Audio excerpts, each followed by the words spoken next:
Welcome to the Standard of Truth podcast. In this podcast, Dr. Garrett Dirkmaat and Professor Richard Leduc explore the early history of the Church of Jesus Christ of Latter-day Saints and the life and teachings of Prophet Joseph Smith. They examine the original historical sources and provide context for events of the past. They approach the history of the Church with faith, expertise, and humor.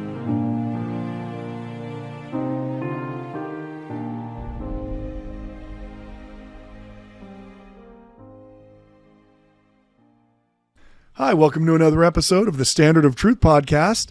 I'm your host, Dr. Garrett Dirkmaat, and I'm joined by my friend, Professor Richard Leduc. Hello, Garrett.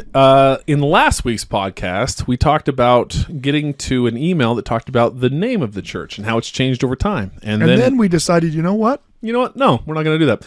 We're going to spend about 50 minutes talking about whether you chose your family in the premortal life. And Your family? Your family. That's what we say in our home. I wasn't having a stroke. We always say family. So, but in this episode... Richard smells toast right now.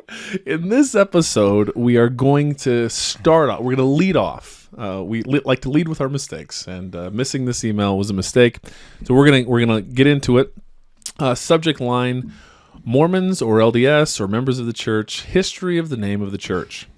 Hey, Dr. Dirkmaat and sports bookie Leduc. This is Andrew. Which is also the name of Richard's son. So he opened this email because he saw that it was from Andrew. Yeah, and I was afraid he was going to be, he's going to be hitting Indiana. Yeah, he's like, no, Andrew, you better not have been, because Andrew was like, you know what? I just think BYU is going to make a run in the WCC tourney. I'm like, oh, geez. Look, we're paying your mortgage here at the Standard of Truth podcast with our occasional bets that come out weeks after the events have occurred. That's the best part is, how in tune are you people that are listening? Do you know what the picks are that we've made months before you actually have to put the money down? Or in many cases after. So, what do we think that Zach Edey's going to do with Purdue? I mean, obviously it was plus 6,000 beginning of the season. Now they're almost favorites. But he's a giant. He's a 7'4" monster of a man. Yeah, he certainly didn't exist in Mosiah Hancock's premortal existence, where the average man is 6'2". Yep. So I come from North Carolina with questions and thanks. I'll start with gratitude, and maybe that'll induce you to answer my question. It appears to have worked. It did. Also, the bookie thing, it made me laugh, and so that's the main reason. Again, we apologize to the fact that we get a lot of emails. And we legitimately cannot do a show on every single one of them, nor can we respond to all of them. Also, we're barely treading water. Also, the sports thing, that's a shtick, and it's not true, and don't gamble. So yeah, I feel like we don't actually bet. Yes, well, or win. Apparently Richard does, but I don't. I mean, at least not while I'm on the air. I'm about to go on my mission. Oh, good for you, Andrew. And the podcast has been really helpful in strengthening my knowledge of Latter-day Saint history, as well as how to drag out a single simple answer for as long as humanly possible. Ouch. I'm extremely impressed by your... Andrew's going right. I'm glad that you're starting with the gratitude, Andrew. Yeah, I'm super grateful for how much of my time you guys have wasted. Super grateful. Your ability to make what would normally be 15-minute answer into four episodes of context and shaggy dog stories. That's funny. Despite this, you should be proud to learn that your podcast is the only nonfiction podcast I don't listen to on 2x speed, opting for 1.25 speed, which so I can savor the content. Soon, you may hope to attain the coveted 1x speed. Well, look, I don't know if you're going to be allowed to listen to us on your mission, but you're going to be grateful to listen to anything at 0.25 because you got nothing else. Garrett's mission president was very strict. You were only allowed to listen to hymns by the Tabernacle Choir. And they had to be done by the church, by the Mormon Tabernacle Choir, or published in that, the green hymn CD thing. So Tabernacle Choir comes out with a CD, and Battle Hymn of the Republic's there. Listen to... I can listen to Battle Hymn of the Republic. Can I listen to, Tramp, Tramp, Tramp, The Boys Are Marching, which is another Civil War song by Ella Root, I think is her name? Yes, I believe that's correct. And that song, the tune of that is the tune to In Our Lovely Deseret. Yeah. Right? Apostate. If you listen to that. Well, so if I were to listen to Tramp, Tramp, Tramp, The Boys Are Marching, I'd be confessing that later to my... On a more serious note, I've always enjoyed the podcast, and the context is actually very helpful in strengthening my testimony. The history is extremely interesting and entertaining. This podcast is one of the main reasons I'm planning to make... Oh, boy. Okay. All right, Andrew, don't do it. It's one of the main reasons I'm planning on majoring in history. Ooh. Wow. Okay. Yeah. Well, it's you fine. know what? That's awesome. We need great history teachers. We need people who are devoted to history. May I recommend moving to a state with more social programs, perhaps than Utah? You may, You're going to be on the dole, Andrew, is what I'm saying. I'm hoping that your family's independently wealthy. Mine wasn't. Well, so he says, don't worry. I was planning on being an English major before. Well, okay. Well, Okay, so frankly, all we've done is Sixes. we've moved you. The reality is, though, you actually still have much greater chance of getting a job with an English degree than a history degree. But you will occasionally see a want ad for an editor, right? Yeah. A classified. You will never, for the remainder of your existence, find a classified that says wanted historian will pay any price. Now, Garrett did get his job at the BYU from a post in a Thrifty Nickel at a super thrift or a King's, perhaps. Do they even have a Thrifty Nickel down here? Thrifty Nickel was a free classified ads paper that we in Idaho. Oh, yeah. It was do they outside. have it down here? I don't know. I have no idea. They had it outside of King's. If anyone is listening to, Does anyone know runs what a the thrift- King's is? Well, they all shut down. Well, but they did back in the day. Does Andrew anyone- wasn't alive. yet. Andrew doesn't. Andrew's from North Carolina. It was in Napoleon Dynamite, an Idaho staple movie.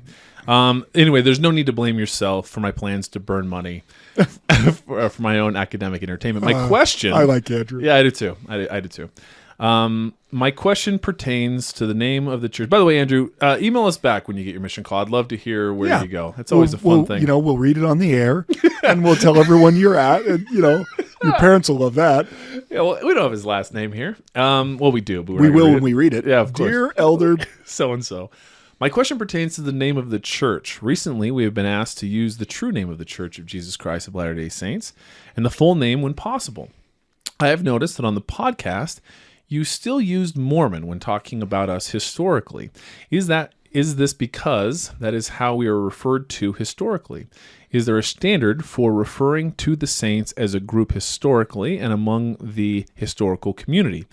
Have guidelines been released by the church about how to refer to members of the church as a people group throughout history? I'm also curious about the history of the name of the church and what we have been called by others. Well, we've been called by lots of things by others. that how much time you got? Yeah, that's very funny. We are now about to take your 15 minutes into a 9-parter. What have we been called by other people? Yeah, just me personally, Andrew. I've been called a lot of things. It would be super cool. Well, okay, again, now I trust your judgment. It would be super cool to hear y'all's thoughts on that. And if you have any tips on how to make Church of Jesus Christ of Latter-day Saints fewer syllables, that would be helpful to me as well. My non-member friend suggests the acronym COJACOLDS. Thanks, and you know what? It's really sweet. All the kids are calling it that these days. COJACOLDS? COJACOLDS. Oh, yeah. What do you have? Is that a rhinovirus? No, it's a COJACOLD. That's right. I'm on a mission. Anyway, it's a great question, Andrew, and we promised it last week. And I like how we made Andrew wait for a week. Yeah, again, he may already be on his mission and he's probably already come home from his mission because he didn't have the answer to this question. It's a great question with a lot of nuance that should eat into our time. Yeah, Standard of Truth podcast, killing time. So, I mean, there's a lot of parts of that question, some of which I'm not qualified to answer because I'm obviously not a spokesperson for the church, right? I mean, I'm a member of the church and I love the church and I want to defend the church and I want to help people understand the history of the church. But how the church itself wants its members to be referred to when you're talking about them in the past, that is their prerogative. So you asked a couple of questions there. First of all, how is it in the historical community? So when the church in 2018 said that they, wanted their members to be referred to by the proper name, the church as the Church of Jesus Christ of Latter-day Saints. The way that it had been prior to that in many publications was in history publications is that the author would say the full name of the church and then put, Mormons in parentheses, or often say when Mormons first came to Canada, and then, put in parentheses, members of the churches. So it was incumbent upon writers to at least tell people what the actual name of the church was. You could tell that someone was doing a pretty unprofessional job of writing, much like this podcast, if they didn't actually tell you what the real name was. That being said, with many of the documents that we use, the terminologies are still evolving, especially when you're doing early church history. So, for instance, the church will itself at times in the Utah period refer to itself as the Mormon Church. Even though, its name is the Church of Jesus Christ of Latter-day Saints, but in official communications, they're always going to use that. But in talks of apostles and prophets and in conference, John Taylor uses it, it is part of the nomenclature. And, prior to President Nelson's direction in 2018, the church had really kind of leaned into the nickname Mormon that, was at first given as a pejorative because you're the people who follow that Mormon book. And we tried to, rehabilitate the term, I think. There was an entire campaign called I'm a Mormon, where, you showed people that were normal people in everyday life, and they'd give their testimony. I'm a Mormon because I've tested it. It's helped my family's life. The idea behind that campaign was to help people feel like, at least I think the idea behind it, was to help people feel like, look, it's not a weird thing to be a Mormon, and being a Mormon makes people happy. But as President Nelson received the inspiration to say, look, we need to focus what we call the church and its members, and we need to do it with what is the revealed name of the church. So this is not simply something that is a preference or an idea, something that the church is like, we got together with a style guide and decided, we think it'll be Church of Jesus Christ of Latter-day Saints. Instead, it's something that comes by revelation.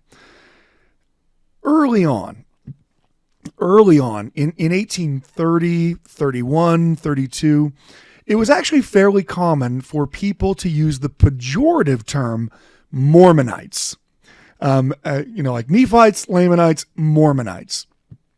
And in fact, you'll find in many antagonistic literature publications from that time period that people will be making that terminology. Oh, that when the Mormonites got to Kirtland, they did this. And when the Mormonites came to Zion, oh, these Mormonites. So frankly, Mormonite is actually a little bit more common of a worldly designation than is Mormon in the first couple of years of the church's existence. Well, that begs the question of what is our long and lengthy road to getting to where we're at with our actual name? Well, let's start with the founding of the church. Now, those of you who've had occasion to read the Book of Mormon, Richard, have you ever? I'm familiar with its work. I think it's great. I've heard about it. I've gotten to Isaiah several times. Yeah. Every time we get to 2nd Nephi, I'm out. Yeah. I, Nephi, haven't been born of goodly parents. What is this? Something about tinkling brass? I'm out. Yeah. The starting point, I think, when they're attempting to organize the church is, of course, the Book of Mormon. They don't have anything else. They have a few revelations that Joseph has received. But the Book of Mormon is, of course, very clear with this dispute of what shall the name of the church be called, right? And Jesus gets to settle it for them. So unlike other disputes, this isn't like the Nicene Council where they're like adding up bishops and deciding like, okay, we've got 447 for Trinitarianism. Oh, 444 for Arianism. Sorry, guys, you're all banished and now going to be executed. But well, they weren't executed. I'm just saying that if they kept it up, they would be heretics who liable to punishment of the state. Here you have a dispute that Jesus is the one who's going to mediate. So this is 3 Nephi chapter 27, verses 2 through 8. And Jesus again showed himself unto them, for they were praying unto the Father in his name, and Jesus stood in the midst of them and said unto them, What will ye that I shall give unto you? And they said unto him, Lord, we will that thou wouldst tell us the name whereby we shall call this church. For there are disputations among the people concerning this matter. And the Lord said unto them, Verily, verily, I say unto you, why is it that the people should murmur and dispute because of this thing? Have they not read the scriptures, which say that you must take upon you the name of Christ, which is my name? For by this name shall ye be called at the last day. And whoso taketh upon him my name, and endureth to the end, the same shall be saved at the last day. Therefore, whatsoever ye shall do it in my name. Therefore ye shall call the church in my name. And ye shall call upon the Father in my name, that he will bless the church for my sake. And how be it my church, save it be called in my name? For if a church be called in Moses' name, then it be Moses' church. And if it be called in the name of a man, then it be the church of a man. But if it be called in my name, then it is my church, if it so be that they are built upon my gospel. So there it is. I mean, talk about a Q&A session of what should the church be called. The people are praying, what should we call it? Jesus appears and like, let me tell you what it should be called. It should be called after the name of Christ. So when the church is first organized in 1830, in April of 1830, the name of the church, the official name of the church is the Church of Christ. That's the title of it, Church of Christ. And you can see in the early documents from the time period, you can see that that's how it is referenced. In fact, we have a priesthood license that is, from this time period, that is from 1830, June 9th of 1830. So right after the church is organized, and it's given to Joseph Smith Sr. So Joseph Smith Sr., he's now a part of his son's church that was just founded in April, and he is ordained to be a priest in the church. And the way that ordination certificate reads, it says that he is a priest of this Church of Christ, established and regularly organized in these last days. So you'll notice there is this last days element to describing it, but Church of Christ is the name. But in those early documents, it still is making a reference to, this is the Church of Christ organized in these last days, right? Now, that's not the official title. The official title isn't organized in these last days, but there's this distinguishing mark that's made, that this is not literally the church that Jesus created uninterrupted. It's the church Jesus created, interrupted, and now reconstituted. Which doesn't quite have the ring to it, as you just described. Right. I don't know what your, the Koja colds. I don't know what your friend would come up there. Are you sure this person's your friend? Yeah, that's the first thing. If he's like, yeah, I've got some other things you could market. Why don't you guys say that you're no fun, don't dance? I mean, yeah, I don't know. Your friend may not be as helpful as you think he is. So when the church is organized, and for the first essentially 3-4 years of the church, that's how it is listed in official documents. When the Book of Commandments they try to publish the Book of Commandments. The Book of Commandments gets pitched out of a window and destroyed. When they try to publish it, the title page says the Book of Commandments for the government of the Church of Christ, organized according to law on the 6th of April, 1830. And that's an 1833 publication, or it would have been had it been allowed to get to publication. So you can see that's how it's being referenced. It's being called the Church of Christ. And again, go back to the Book of Mormon, 3 Nephi, 26:21, and they who were baptized in the name of Jesus were called the Church of Christ. So it's actually not surprising that when the church is first organized, they call it literally what the Book of Mormon calls it. They who were baptized in the name of Jesus were called the Church of Christ. And so the Church of Christ as it becomes. Now, there's a determination that's going to be made that the name of the church is going to be changed. So this comes from the minutes of a conference from May 3rd, 1834.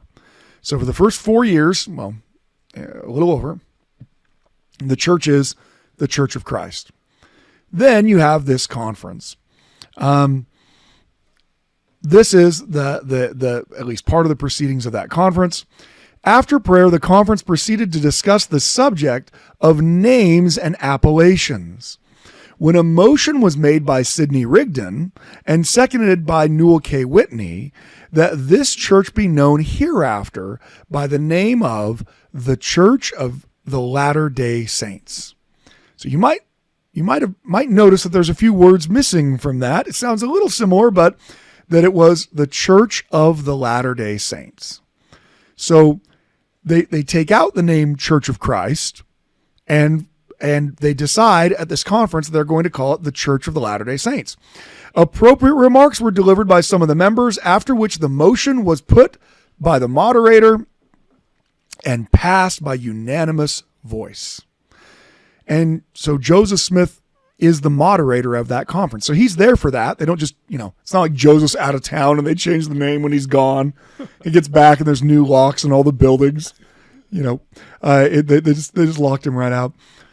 So from 1834 until 1838, so another 4 years, the official name of the church is the Church of the Latter-day Saints.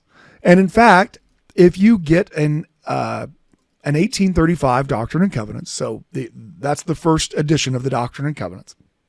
It's published in 1835. The title of that original Doctrine and Covenants is Doctrine and Covenants of the Church of the Latter-day Saints, carefully selected from the revelations of God. So that's the official name for 4 years.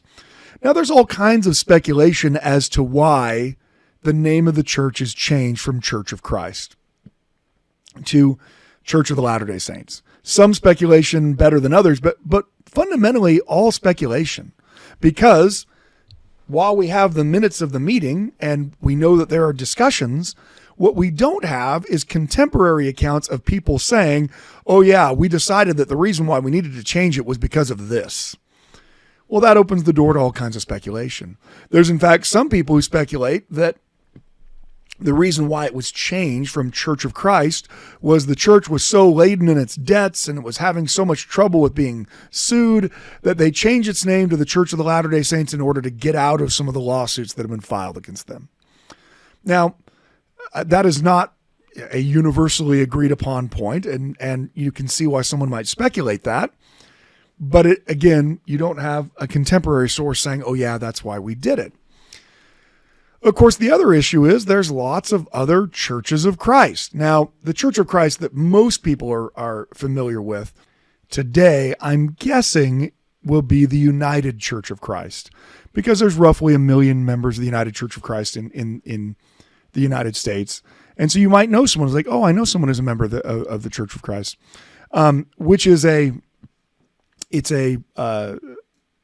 amalgamation of a couple of different churches from a Congregationalist history that form in 1957. And what they are more likely referencing or thinking about, if that's part of what they're thinking is that the term Church of Christ is also what is used by the Stone Campbell movement, the Campbellites. In fact, they refer to themselves as the Churches of Christ. This idea being that it is believers that form a church.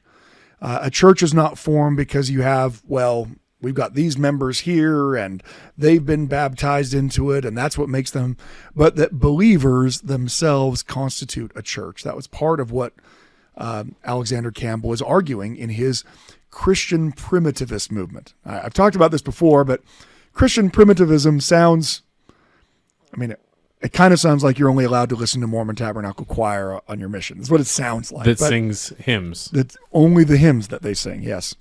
When the Mormon Tabernacle Choir goes apostate and begins singing all these other things, well then. I dreamed a dream. Get out of here. I dreamed a dream. I might as well have been listening, to Britney Spears. I was the same the same thing to my mission president. So that movement is very popular. That when I say Christian primitivism, I mean prime, meaning one, right? The idea of Christian primitivism is to go back to the original Church of Christ. Now that sounds kind of familiar if you're a Latter-day Saint, right? You're kind of like, wait a minute. There's a reason why followers of Alexander Campbell join the Latter-day Saint Church in droves. Now, Campbell is not arguing that there's an apostasy or that there's some kind of loss of authority. He is making the argument that if it's not in the Bible, then it's not true, but that, so we don't hold people to the idea of creeds. We don't hold people to the ideas, oh, well, the Chalcedonian Creed says this, so you can't believe this. If you don't believe this, you're not a Christian. But that all believers are, by the fact that they believe, they constitute the Church of Christ. So it's kind of this disparate group of believers, and that's the reason why there was never really an apostasy, because as long as there was anyone believing in Jesus, there was always the Church of Jesus. That's part of the argument. And that church was called, the Church of Christ. Well, our members, also naming themselves the Church of Christ, have many interactions with people that are from that Campbellite movement. I mean, Sidney Rigdon himself is part of that Campbellite movement. It often makes me wonder if it's Sidney Rigdon who's the one trying to create this separation, because he is the one who proposes at that conference that the name is changed from Church of Christ to Church of the Latter-day Saints, to provide separation between the Campbellite movement and members of the church. Now, there's a lot of Campbellites who join the church because, well, they've already been convinced that you need to go back to the original Church of Jesus. And so the only further step you have to take is, and that Church of Jesus had prophets and apostles, and so does this one, right? I mean, you've already made it a central tenet of your belief that you've got to get back to what Jesus originally taught. And then Latter-day Saints are saying, well, we also have prophets that get us there. And so, half of Rigdon's congregation joins the church. The other half expels him from his house and defrocks him as a minister. But the half that joins become a big part of the membership there in the Kirtland area. They're in Mentors, where his church building is, and his house used to be before they kicked him out of his house. They felt like they were justified in doing that because they'd built the house for him because he was their pastor. So then when he became an apostate, they, and again, they would have said an apostate Mormon or Mormonite, they kick him out. Now, it stays, the church stays with the name of the Church of the Latter-day Saints until 1838. This is the reason why I'm always a little hesitant when people make a really big deal about the fact that, well, the church literally cannot be the true church unless it has the word Jesus Christ in it. Well, for 4 years, our church didn't have the word Jesus Christ in it. I mean, it certainly worshiped Jesus. It certainly talked about Jesus. Jesus was central to everything they did, but it was officially known as the Church of the Latter-day Saints. And as you well know, of course, Andrew, as you're prepping for your mission, the change revelatorily comes in April of 1838. Doctrine and Covenants, section 115, "For thus shall my church be called in the last days, even the Church of Jesus Christ of Latter-day Saints." Now, there'll be a couple more emendations, clerical ones, a hyphen, making sure the is capitalized. But that's what the church's name is going to be going forward. So it's not until 1838 that there even is a Church of Jesus Christ of Latter-day Saints. Well, now you can see that presents a real problem if you are a historian writing about the church in the past. What if I'm writing about the church prior to 1838?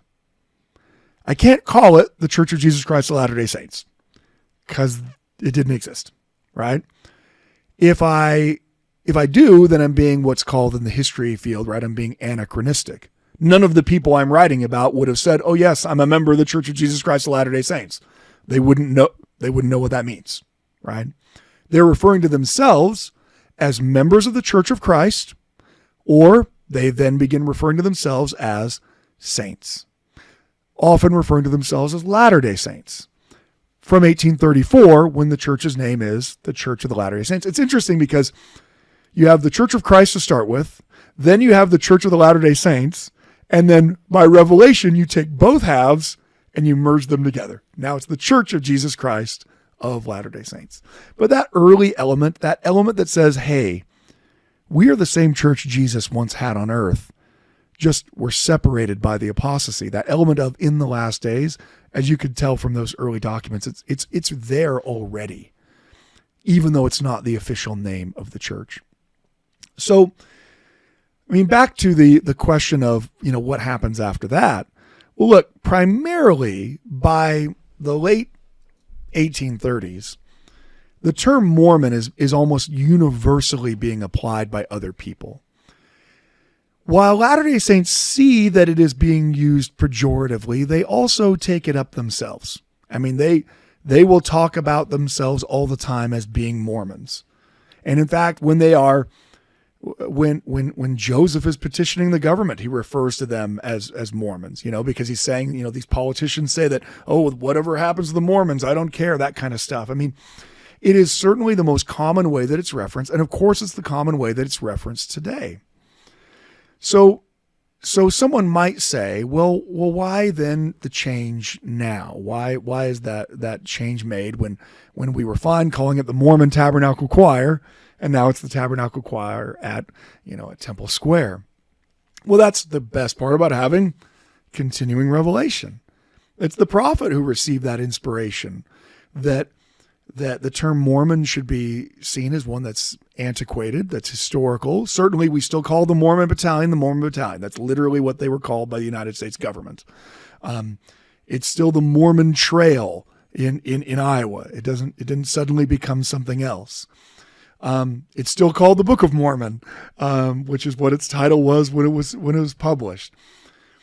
And so for historians, like for myself, I try to respect what it is the church wants in its name by saying Latter-day Saint. I use the term Latter-day Saint and saints, when I'm doing it shorthand. When I'm trying to do it short, like the saints were forced to move from Missouri. The saints, but most historians, now this is going to come as a gigantic shock to all of our listeners, but most people listening don't really care. Not most people listening. You know what? Most people listening don't care. You know what? Everyone. Most people in the world don't care what our church wants to be called. I mean, that's the reality. We're not the only ones who face this issue, right?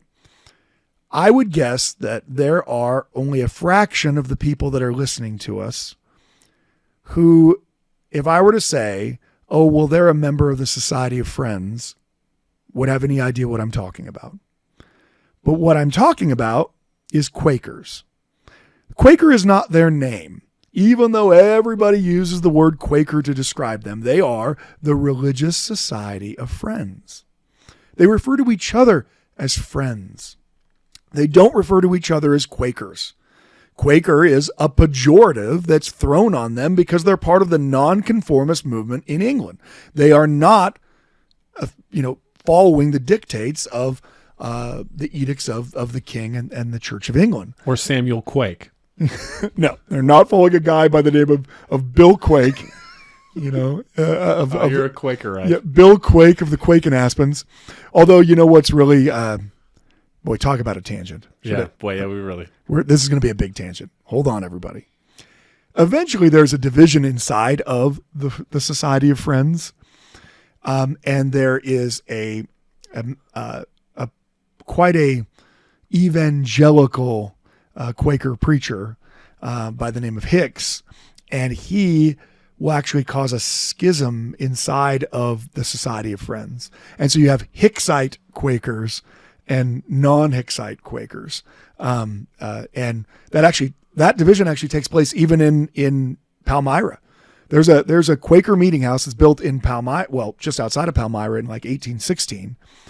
right when this division among the Quakers is going on, and the one just outside of Palmyra essentially gets obtained by the Hicksite, which the other Quakers would call apostates. But anyway, so we're not the only religious denomination where people decided on a pejorative for us, and the members were like, fine. Look, luckily Quakers are nonviolent, right? So you're not gonna cause them to punch you when you say, wait, aren't you one of those Quakers? They might gently correct you and say, oh, well, we're the Religious Society of Friends. Much like you might, when someone's like, hey, you one of them Mormons? You might say, yeah, I'm a member of the Church of Jesus Christ of Latter-day Saints.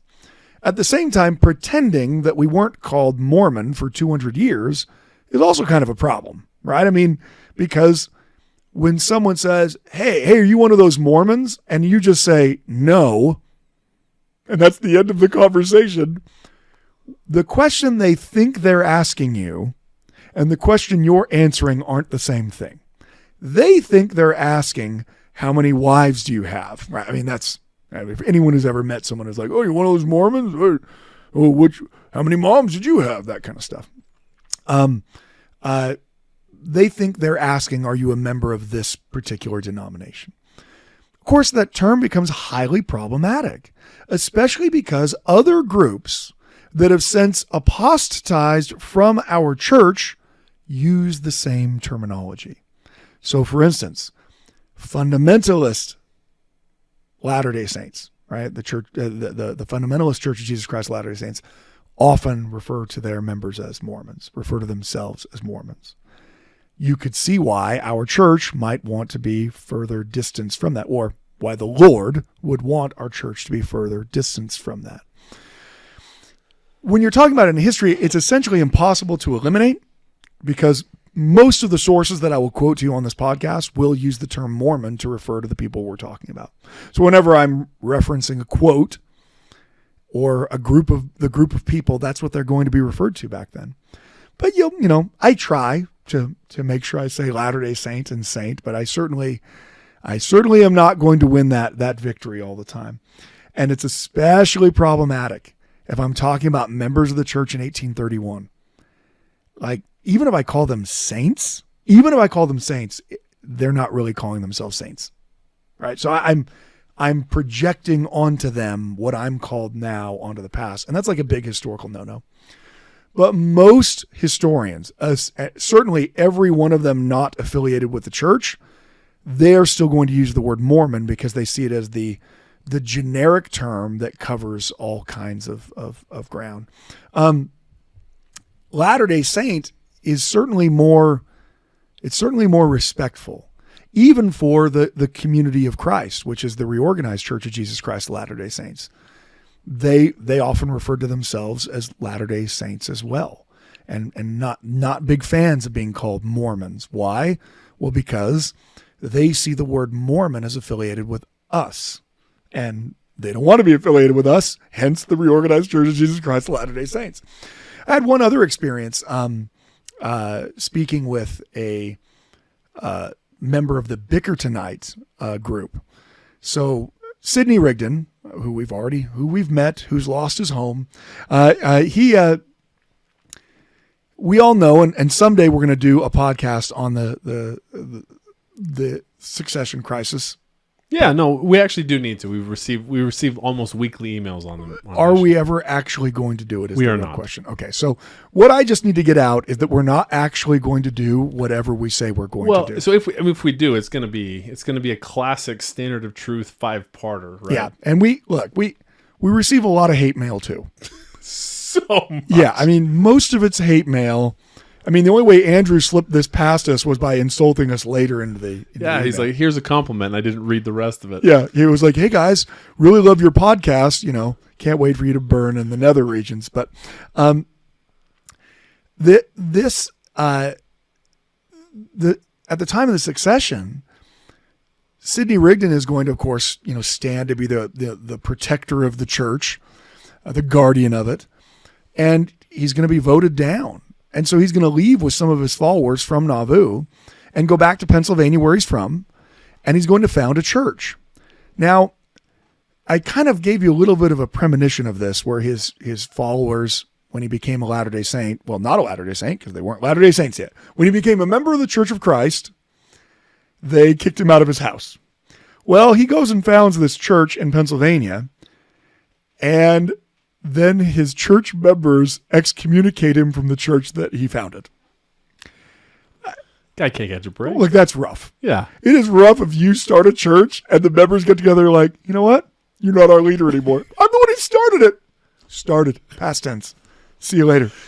So we say often on this podcast, if you're so smart, start your own podcast, Right. start your own whatever. If you're In so his case, smart, start your own church. Yeah, and you know what they did? Yeah, there you go. They kicked Well, Sidney out. so William Bickerton was one of the elders that Sidney Rigdon had baptized. Very different from some of the other groups that broke away. Bickerton had never actually been a Latter-day Saint in Nauvoo. He joined Sidney Rigdon's movement after Rigdon had already broken away. So he was never affiliated with the Latter-day Saints in Nauvoo, except by the fact that Rigdon was one of them and some of his followers were some of them. Why am I spending any time on this? It's called a tangent. Yeah, good question. Yeah.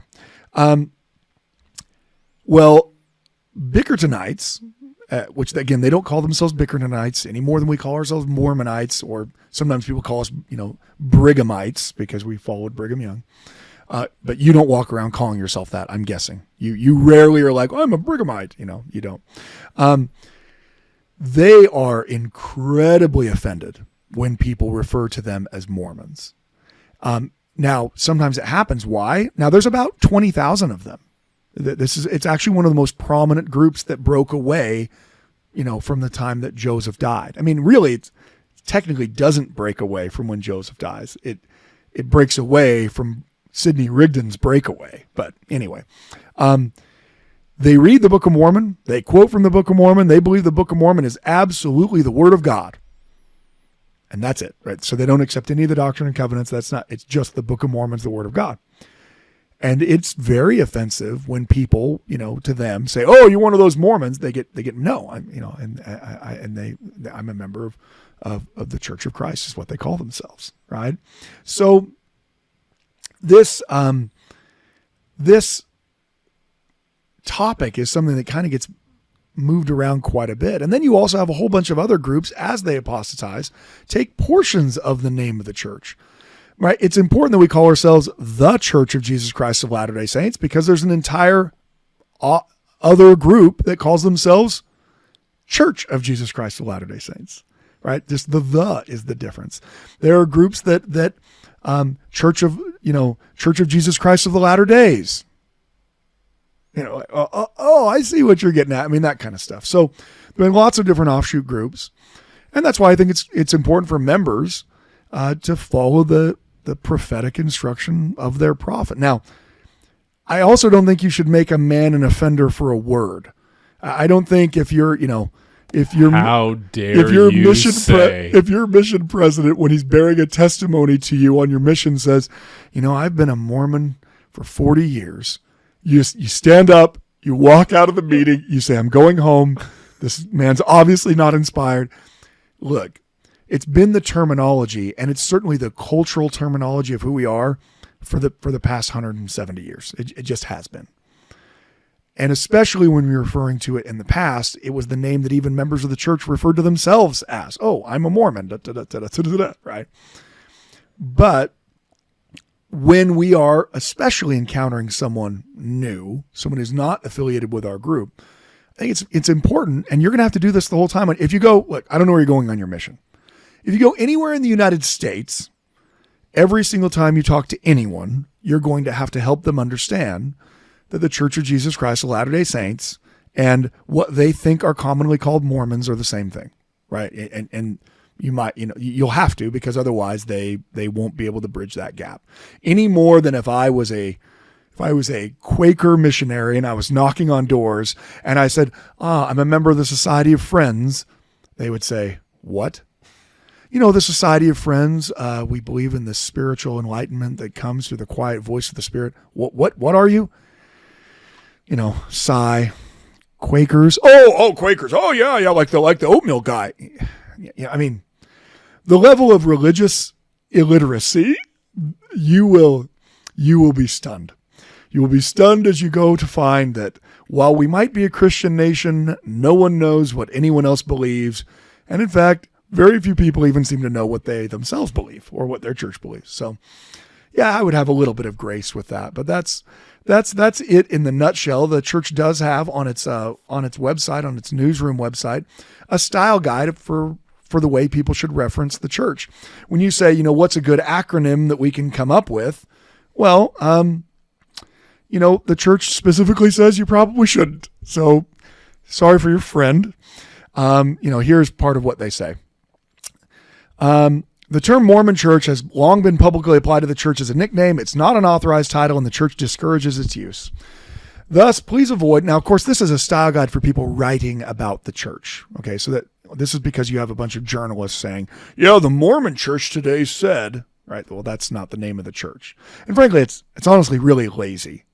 If you're going to call something in a publication, you may want to call it what it's actually called. Right? I mean, it's weird. It's weird to be a professional and to reference something by some kind of nickname. It's a weird thing, I mean, if I'm writing, well, this probably isn't right because of sports, but right. If I'm a Cubs fan and I'm writing a pejorative article about the White Sox and I call them the Black Sox and I only call them the Black Sox, unless what I'm writing is a very satirical piece, which I'm, aimed at my crosstown rivals, it's not very professional. Because while people did call them the Black Sox, they did not call themselves the Black Sox. That was not their plan after that came out. You know what? We'll just taint ourselves forever with this. We'll just call ourselves that. Even more so when you're dealing with religions, because those are personal and they are sacred to people. And so we should refer to people in the way they want to be referred. And I actually found it laughable when the church came out with this statement of a style guide, how many people openly mocked it and said, well, I'm not going to do that. I'm still, and I mean professional people who write about religion in the news, people who would be horrified if you were to suggest that it's okay to call some marginalized group by whatever name you want to call them and not by whatever name they want to be called. With Latter-day Saints, nope, didn't matter. I'm still going to call them Mormons. I don't care what anyone else thinks. Well, that's not what they want to be called. And so I think we all owe each other the decency of calling other people what they choose to refer to themselves as. Now, does that mean that you might still have to provide it, which was once called the Mormon Church, sometimes it's commonly referred to as Mormons, but our church is actually the Church of Jesus Christ of Latter-day Saints. Of course, you're going to have those conversations. Now, look, if you go to like Italy, you probably won't have to have that conversation. The conversation will be, are you Catholics? No. And then as the door slams, I don't know where you're going to go. But in the United States, it'll be something that comes up. But anyway, let me keep reading.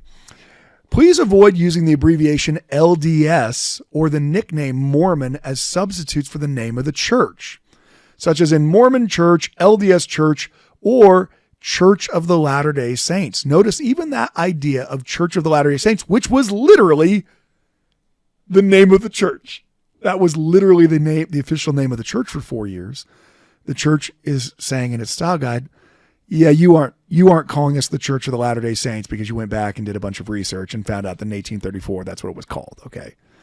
You're doing it because you're not being careful and including the name Jesus Christ in it. When referring to church members, the term members of the Church of Jesus Christ of Latter-day Saints, members of the Church of Jesus Christ, and members of the Restored Church of Jesus Christ are preferred. We ask that the term Mormons and LDS not be used. Mormon is correctly used in proper names such as the Book of Mormon or when used as an adjective in historical expressions such as the Mormon Trail and I'm sure the Mormon Battalion and things like that go along with that. So even the terminology of just LDS, which is the abbreviation, the church is saying we don't want people to be referred to as LDS. We want them to be referred to as Latter-day Saints, or members of the Church of Jesus Christ of Latter-day Saints, or members of the Church of Jesus Christ. So I'm afraid, Andrew, I don't have a way to give you an easy acronym, since we're not supposed to really use easy acronyms. That's the again, is someone being pejorative when you meet them and they say, "Oh, are you LDS?" Frankly, if they say, "Are you LDS?" they're being as kind-hearted as they can possibly be. They know something about our church.